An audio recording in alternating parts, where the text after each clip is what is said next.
Now, your host, Terri Owens. Welcome back, everybody. You know, Father's Day is just around the corner.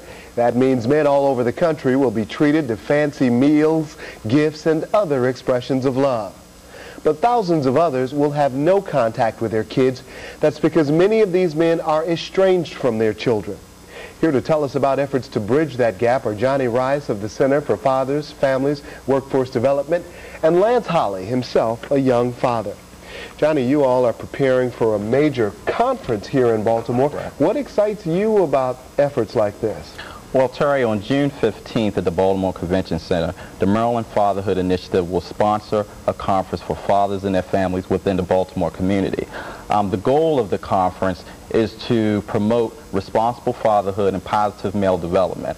A lot of research has demonstrated that if a father isn't actively involved in their child's life, they're more likely to engage with the criminal justice system, commit suicide, engage in sex at an earlier age. So one of the things that the governor is trying to do through having regional conferences throughout the state, particularly our conference in Baltimore, is to bring together practitioners as well as policymakers and most importantly fathers to discuss the legacy of fatherhood in Maryland and what we can do to reduce the incidence of father absence in the household. But what excites you about this effort? Why is this so very important from where you sit? Well, I'm a father, and particularly in thinking about growing up and the impact my father had on my life, it really encourages me to, well, it kind of formed the person I am to help me to be the person I am today. And a lot of youth in Baltimore City and abroad other regions within the city don't have that kind of peer support. And without it, they're left to their own devices.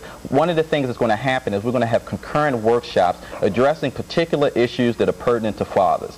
We're going to have mental health workshops. We're going to have workshops dealing with youth violence by Dr. Carnell Cooper, University of Maryland Shock Trauma System. We're going to have Dr. Mac Barner talking about preventive health maintenance. But also for those fathers who are aspiring to become entrepreneurs, we're going to have Curtis Collins from Access One there, giving a presentation, how can you empower yourself to create your own business and a career. So it's a lot of fun activities. We're going to have free health screenings from HIV to diabetes, taking a proactive approach, doing the proper health maintenance. We're also going to have a career fair there. Well, so let's get Mr. Holly in here to talk a bit about some of the challenges that are facing young fathers. Mr. Holly, you're father of three, I understand? Yes. What are some of the issues that you confronted as you tried to be the dad that your kids needed growing up?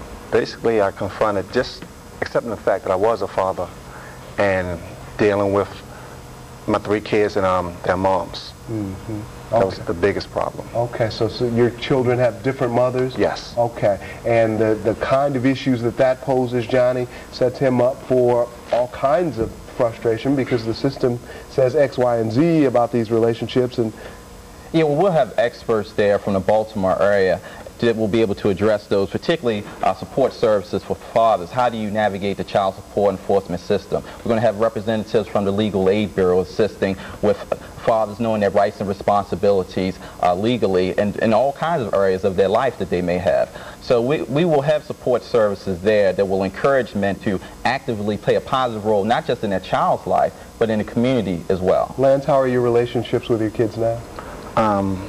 It's getting better. The relationship, especially with the kid's mom, is getting much better too because sometimes being young, you know, you have a lot of hostility being a father, so I'm bridging that gap. Okay, good. Well, this conference is coming up again on June the 15th. June the 15th. This is free? It's free lunch, free health screenings, career fair. It's open to the general public. Well, we certainly hope that everybody will take advantage of this opportunity. Sounds like you put together a tremendous program. Guys, thanks for coming in. Thank you, John. I appreciate it. Up next on To The Point.